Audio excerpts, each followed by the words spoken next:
Salut tout le monde, merci de regarder cette petite vidéo, j'espère que vous allez bien.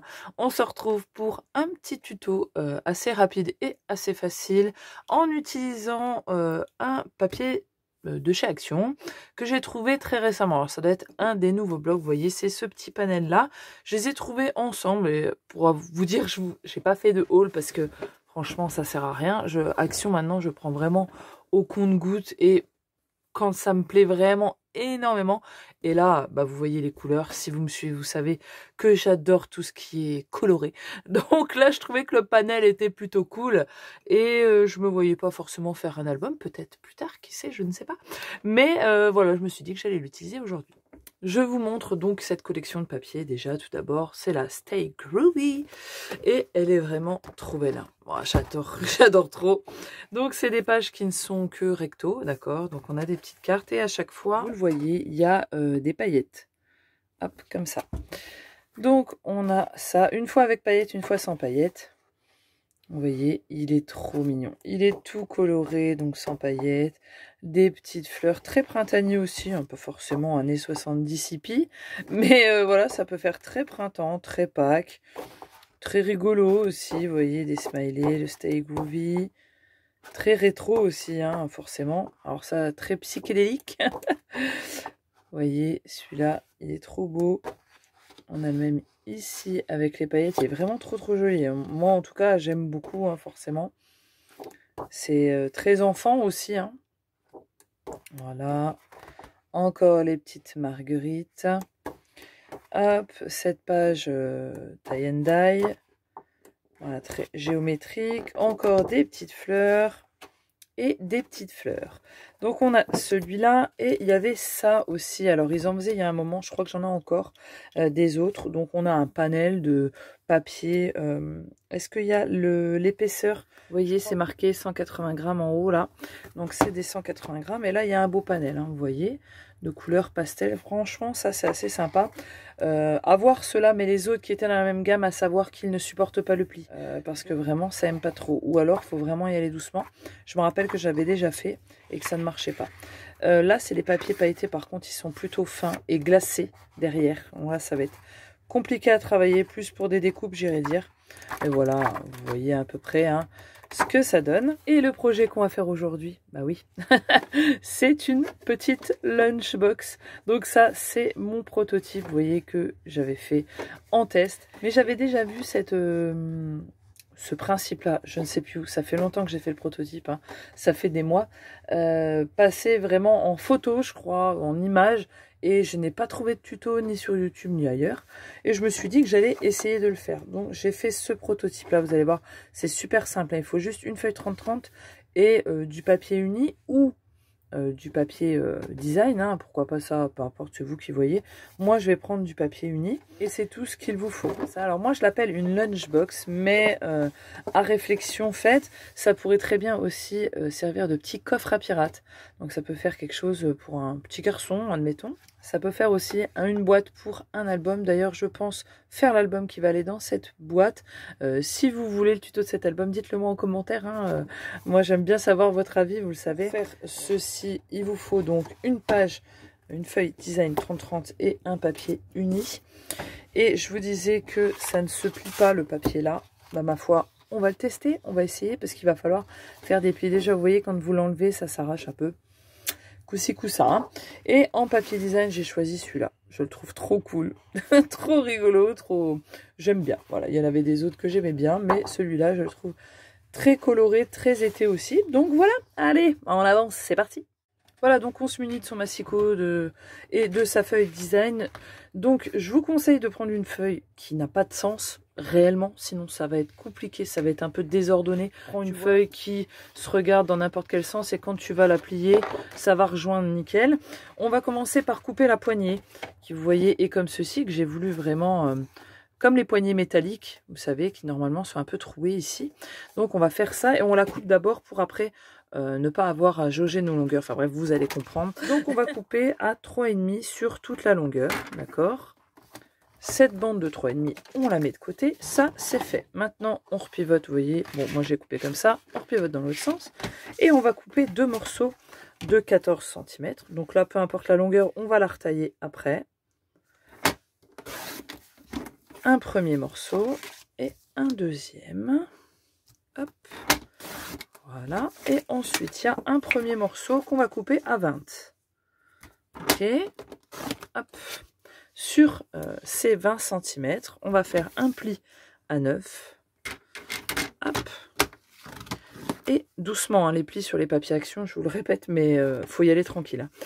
Et un pli à 18. Ce qui va nous laisser une bande de collage de 2 cm. Parce que la box, elle est faite en 2 fois. Vous avez le devant et le cucu. Et le dos qui revient avec le couvercle. Et ensuite, on reprend le deuxième morceau. Et celui-ci est un peu plus grand. C'est pour ça que je coupe d'abord la poignée. C'est pour m'éviter à avoir à m'arrêter, etc. Donc, on va le couper celui-là à 25. Et ensuite, sur nos 25, on fait un petit pli à 9. Et c'est le seul pli qu'on a à faire, c'est le dos. Et là, vous allez avoir votre devant. Je vous conseille de faire déjà, c'est de le rouler comme ça pour lui donner déjà une petite forme. Alors, j'appuie pas énormément. Hein. Une petite forme arrondie. Vous voyez que ça va se faire tout doucement. Et là, la box, une partie du moins, est faite. On va tout couper et après, on va passer au montage. Tant qu'on est avec le massicot, on optimise. Et là, il nous faudra 2 morceaux de 11 par 13. Sur les 21 mois, pour ma part, je vais couper à 13. Hop, et ensuite, je vais retailler 2 morceaux de 11. À savoir que 11 étant la largeur et 13 la hauteur. Donc, on va reprendre nos morceaux. Sur les 11, on va faire un pli à 1 cm de chaque côté. Donc là, comme je vous dis, si vous prenez les mêmes papiers, on y va mollo. Hop, à 1 cm de chaque côté. Et sur les 13, on va faire un pli à 1 seulement en bas. Ce qui sera, en tout cas, le bas. Donc, on y va doucement. Et on obtient ceci avec nos plis. Alors, j'ai vraiment été tranquille. J'espère que ça va supporter. C'est léger. Hein. Je ne sais pas si vous verrez bien. Vous voyez là, ça commence déjà à craquer. Donc bon, ça donnera ce que ça donnera, ma foi. Ensuite, une fois qu'on a marqué nos plis comme ça, hop, on prend le bon ciseau. Et on va couper dans la diagonale où on a le croisement ici. Un ras, hop, comme ça, de façon à ce que tout simplement derrière, ça ne se chevauche pas. On a un premier qui est fait, bien sûr, on fait exactement la même chose pour le deuxième. Voilà, une fois qu'on a fait tout ça, on se munit de sa petite règle et de son petit crayon. Et sur ce qu'on a à l'intérieur de nos plis, ici ça fait 9. Donc on va marquer tout en haut la moitié à 4,5. Ensuite on va le pivoter et sur ce qui est la hauteur, hop, on va faire une marque, donc on a 12, hein. On avait 13 mais on a 1 cm pour les plis, on ne le compte pas. On va se mettre sur le côté et on va faire une marque à 9. Hop, au niveau de notre pli, ici bien sûr on fait pareil de l'autre côté. Et là ça va nous donner en fait l'amplitude pour notre arrondi. Donc on doit rejoindre le point central et hop, la marque qu'on a fait ici en rond. Alors soit vous trouvez un objet rond qui est adéquat. C'est me munir d'un dies. Mon dies fait 9,5 de diamètre. Donc vous voyez, je pense que des bases comme ça, on en a toutes. Maintenant, si vous n'avez pas, vous trouvez un objet assez large de ce diamètre-là. Et en fait, vous allez placer l'arête ici au niveau de votre marque et que ça rejoigne votre autre marque. C'est pour vous aider tout simplement à tracer. Et hop, je vais faire le contour comme ça. Et là, de cette façon, j'ai un bel arrondi. On peut le faire à la main. Et évidemment qu'on peut le faire à la main. Mais pour faire l'autre côté, on ne le bouge pas. C'est mieux. Et on vient retracer dans la continuité, en fait, de notre cercle. Une fois qu'on a fait ça, une fois, évidemment, on fait pareil sur le deuxième. Ou alors, si on ne veut pas retracer, on le coupe une fois et on pose l'un sur l'autre. Voilà, une fois qu'on a coupé, ça donne ça. Si vous ne voulez pas refaire avec le dies et faire la même chose que là, ou alors si vous le faites avec un objet qui est galère, vous le superposez l'un au-dessus de l'autre en faisant bien attention que tout corresponde et vous repassez autour, hop, comme ça, hop là. Sans essayer d'en mettre partout, bien sûr, après on gomme. Hein. Voilà, on a toutes nos parties qui sont découpées et pliées, hormis celle, la bande, la poignée, je ne l'ai pas faite, bon on la fera après, c'est pas grave. Vous voyez que ici je me suis déjà trompée. Donc il ne sera pas parfait, il va falloir que je rafistole, c'est pas grave. Au moins ça vous évitera de la faire. Donc ici vous avez la partie la plus courte où il y a le fond et la bande de collage. Et là, c'est le devant, d'accord? Et ensuite, vous avez le grand morceau. Moi, j'ai fait l'erreur, j'ai collé la partie la plus longue, je l'ai rattachée à ma bande de collage, sauf que la partie la plus longue, c'est le couvercle. D'accord? Donc faites bien attention que là, c'est la partie la plus courte qui fait 9 cm, qui va venir se coller ici. D'accord? Et donc, hop, on va refaire comme ça. Donc, on a ici la bande de collage, la partie la plus courte, là, et là, on a le gros morceau. Et moi, je vais mettre ma colle sur l'extérieur parce que j'ai du papier à motif. Si vous le faites avec du papier uni et que vous allez le recouvrir de papier design, je vous conseille de le mettre sur l'extérieur. Comme ça, l'extérieur, vous allez le recouvrir et l'intérieur, il sera clean, il sera bien propre. Donc là, on le met de la colle sur la bande de collage et tout simplement, on vient aligner notre papier design en le collant bien de chaque côté et en se mettant contre le pli, mais pas sur le pli. On fait bien attention. Il me restait un bout de papier qu'on a coupé tout à l'heure, hein, des côtés. J'en profite pour rafistoler ma bêtise. Maintenant, il faut qu'on colle nos côtés. Donc, on va se mettre sur ce qui est le fond, d'accord? Donc, c'est notre deuxième morceau en partant du bas. Toudoum, hop, ici. Et on va faire des marques sur les côtés. 0,5 mm. Parce que nos morceaux sont renfoncés vers l'intérieur. Vous le voyez ici, c'est ce qui donne l'effet un petit peu, je trouve, de la lunchbox aussi. Donc, c'est rentré à l'intérieur ici. Alors, moi, je vais faire des marques à 0,5 mm de chaque côté. Donc là, moi, je me fais des marquages pour simplement m'assurer d'être droite. Vous n'êtes pas obligé. Et ensuite, on va coller donc nos morceaux en mettant de la colle sur la petite languette du fond et en mettant notre pli contre notre trait qu'on a fait, et bien sûr centré haut et bas, mais ça normalement ça va rentrer à l'intérieur. Donc voilà ce qu'on obtient, et nos deux panneaux là vont se coller également sur le dos. Donc la petite languette là va venir sur le dos et l'autre va venir sur le devant. Pareil ici, faudra avoir ce décalage de 0,5 ou de la largeur de votre choix. Donc moi je me suis quand même fait des marques, des petits points de repère pour coller mes bandes, pour être sûr que ça reste sur les 0,5, et j'ai fait la même chose ici. Donc tout simplement, on met de la colle, hop, sur la petite bande, et je vais venir, vous voyez, je pivote, et je vais venir aligner mon pli contre mes marques ici. Le même principe, hop là, que tout à l'heure, sauf que là on travaille dans un sens différent, on va dire. C'est un peu plus complexe, mais vous voyez, ça se met bien tout seul.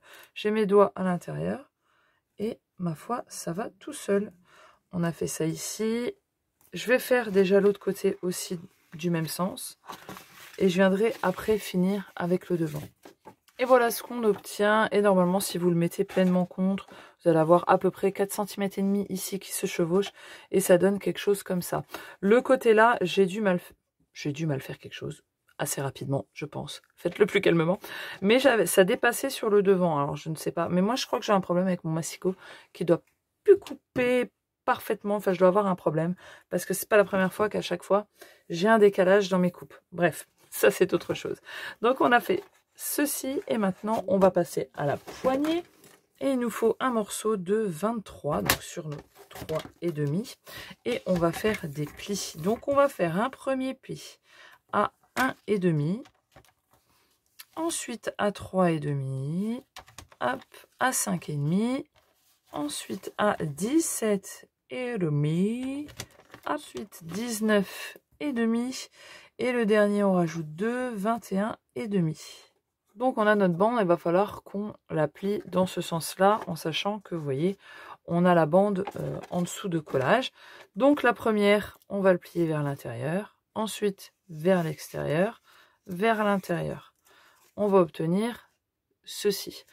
On refait le bout vers l'intérieur, extérieur, intérieur, voilà, petit accordéon, et on a tout simplement notre poignée qui est faite. Et ça, il ne nous reste plus qu'à la coller sur ce qui est le haut de notre boîte. Donc au final, si vous voulez vous aiguiller plus simplement, vous allez fermer votre boîte comme elle devrait être fermée. Hop, moi je vais m'aider d'une petite pince. Je vais pourquoi pas marquer le milieu. Donc si vous avez encore une petite marque, ce qui est le cas moi je crois ici, ouais, j'ai encore le petit point sur mon papier uni, je vais me le marquer ici. Je vais refaire un petit peu ressortir légèrement là. Je fais pareil en face. On va marquer ou repérer le milieu de notre bande. Et on va simplement coller milieu sur milieu. Et moi, je colle par, hop là, le dessous, comme ceci, vous voyez. Hop, on a ça ici. Bien sûr aussi, je vous conseille, si vous mettez quelque chose à l'intérieur, si vous le faites, solidifiez bien votre fond, c'est-à-dire doublez-le ou remettez une cartonnette souple, soit à l'intérieur, soit en dessous. Et votre poignée, évidemment, là, c'est pour des petits trucs légers. Elle est très simple. Si vous mettez quelque chose de lourd à l'intérieur, il faudra renforcer votre poignet, c'est-à-dire que si vous le faites avec du papier design, il faudra doubler, voire tripler avec du papier uni de votre choix, ou même un autre papier design, peu importe, mais il faudra le tripler pour que ça soit bien solide. Pour ce qui est de l'intérieur ici, donc vous voyez que là, on voit les bandes de collage. Vous pourriez recouvrir de papier design à l'intérieur. Si vous avez fait les mêmes mesures que moi, pour recouvrir l'intérieur, il vous faudra des morceaux de, je dirais, 12,7 sur 8,7, voilà, pour que ça se rapproche au plus près des plis et pour pas que ça fasse trop d'écart. Bien évidemment, je vous conseille de remesurer vous à vos mesures. On fait pas toutes les choses de la même manière. Peut-être que vous aurez des millimètres d'écart. Et voilà ce que ça donne tout recouvert. Vous voyez, ça fait vraiment quelque chose de propre. J'ai décidé de prendre le même morceau, comme ça dénature pas. J'ai utilisé la deuxième feuille du bloc. Et maintenant qu'on a fait ça, on va pouvoir passer ensemble à la création complète du shaker de devant. Alors pour le shaker, il va vous falloir plusieurs choses. Déjà, il vous faudra du papier de votre choix pour faire les épaisseurs du shaker. Comme moi ici, j'ai pris ce violet-là. Après, j'aurais pu prendre du noir, du craft, des vieux papiers design, peu importe, ça ne se verra pas. Donc là, prenez vos chutes que vous avez, c'est le moment de les écouler. Et il vous faudra un autre morceau de papier de la couleur qui va être au-dessus, qui va se voir sur le devant ici. Donc moi, une chute de notre morceau du côté de celui-là. Et il faudra un morceau de papier design ou du papier uni, hein, de votre choix, qui va être dans le fond du shaker, d'accord, qu'on va avoir. Et il vous faudra de l'acétate et bien sûr des sequins ou ce que vous voulez mettre à l'intérieur. Moi, je vais me servir et de sequins et de la perfola que j'ai acheté sur Scrap Enjoy. Donc c'est une perfo de chez Vassen Creative qui fait des petits confettis comme ça. Et c'est trop bien, vous voyez, comme ça. Alors ça peut faire comme des petits vermicelles pour les gâteaux, mais moi je m'en suis déjà servi dans un album pour un shaker là que j'ai fait. Et je trouve ça cool, comme ça je vais utiliser des petites chutes ou des autres papiers, je vais voir et je vais mélanger ça avec des sequins. Pour faire nos cadres, il vous faut des morceaux de 4 sur 14. Donc 14, même largeur que la boîte, vous voyez, et 4 cm, ok. Et ensuite, on va faire un tour en laissant 0,5 de chaque côté. Donc moi, je l'ai déjà fait 3 fois pour ce qui va faire l'épaisseur du shaker. 3 fois, je pense que c'est assez. Si vous voulez un peu plus épais, ça dépend aussi de vos sequins. Faites bien attention, si vous utilisez des sequins plus épais ou des formes plus épaisses, il faudra rajouter des épaisseurs. Moi, 3, je pense que c'est assez. Et on va le faire ensemble avec celui du dessus. Donc je prends mon rectangle et là tout simplement je viens me placer à 0,5 mm et je vais faire ma coupe en m'arrêtant bien sûr à peu près à 0,5 du bord. Moi je laisse toujours un peu plus parce que je viens couper après avec le ciseau. Donc, vous voyez là il y a largement plus, mais voilà, c'est pas grave. Je me replace à 0,5 et je fais le même procédé. Là on a un petit trait sur notre massicot. C'est fait pour nous aiguiller de où est la lame. Donc je la place à peu près sur ma ligne. Et je redescends. Et je fais ça pour tout le tour. Et donc on obtient ceci. Ensuite pour l'acétate, là il vous faut un morceau. En tout cas moi j'ai pris 13,7 sur 3,7. Donc vraiment il va venir. Comme là on n'a pas beaucoup de marge pour le coller. Vous voyez, il vient vraiment presque englober tout le papier.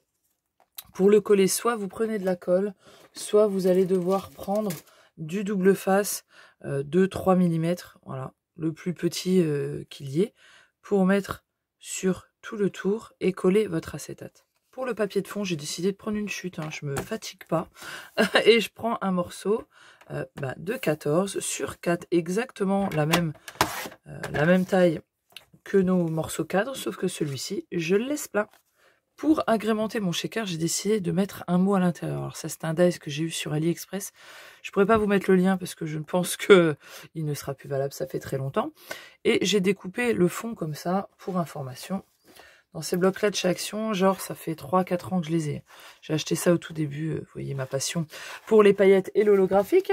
Et voilà, donc si vous voulez mettre un mot à l'intérieur, admettons, sur votre papier de fond, je vous conseille d'ailleurs de le faire sur le papier de fond direct sans avoir rien fait. Il vous faut des lettres pas plus hautes que 3 cm, ok? Parce que faut que ça rentre dans le cadre. Donc si vous voulez mettre le prénom ou un sentiment et tout, je trouve que ça peut être super cool. Donc moi je vais le coller déjà, je vais centrer mon mot. Moi j'ai déjà ça, c'est fait, je ne rajoute rien d'autre. Maintenant on va passer au montage. Donc là très simplement déjà, vos 3 rectangles de papier divers, vous allez les assembler les uns sur les autres, pour ma part avec de la colle. Une fois que tout est collé, vous mettez votre double face, donc moi c'est du 3 mm, comme ceci.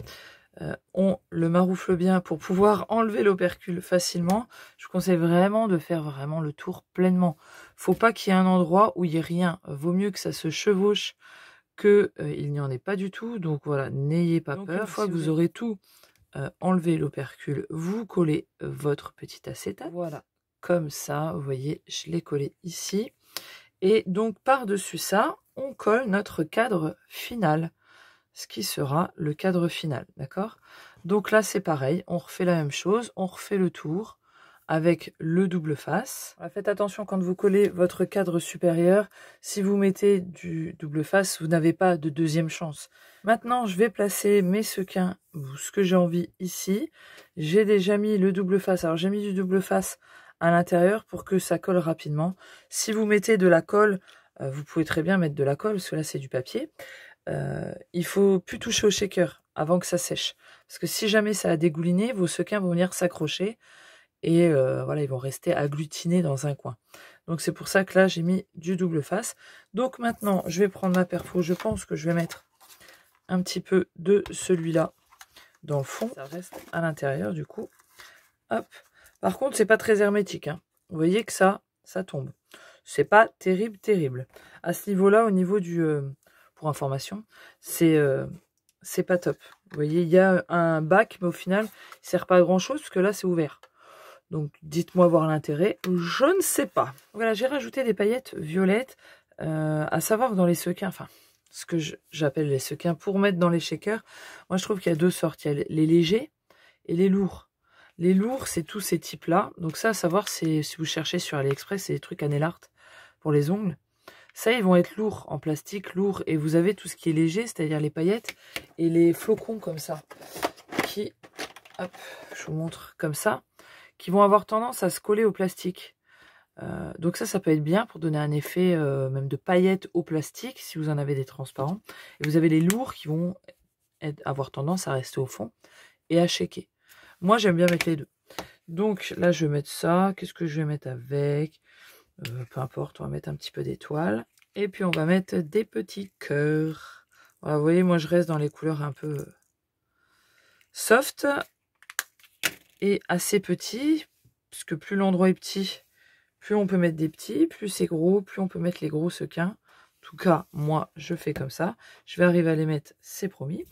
Et donc, on reste sur l'arête centrale. Il ne faut pas être où ça va être collé. On a tout au milieu. On en met quand même pas mal. Faut que ça shake. Une fois que c'est fait, là, pareil, on n'a pas de deuxième chance. Donc, on s'aligne bien d'abord celui-là. Ils font la même taille. Si le côté-là, il est bien aligné, normalement, l'autre côté, on sera bon. Voilà, on appuie bien de chez bien. Donc, voilà ce que ça donne. Moi, je pense que j'ai abusé sur le shaker. J'en ai un peu trop mis. Mais ma foi, c'est pas grave. Une fois que c'est fait, c'est fait. Je vais venir le poser sur le devant. Donc voilà, et ce genre de shaker là, vous pouvez le faire sur pour n'importe quoi, hein. Vous voyez, n'importe quelle forme. Je vous ai donné le modèle de comment faire celui-là, mais après vous pouvez faire comme vous en avez envie. Donc là, moi je viens le coller, on fait attention que ça soit à l'endroit, et je viens le coller bien au bord. Et une fois qu'on a fait ça, oui, j'ai abusé sur la paillette, hein. J'aurais dû en mettre moins. Moi je vais mettre des scratchs, donc comme d'habitude, j'ai toujours mes petits scratchs comme ça. Hop, que j'avais trouvé sur Amazon en rouleau.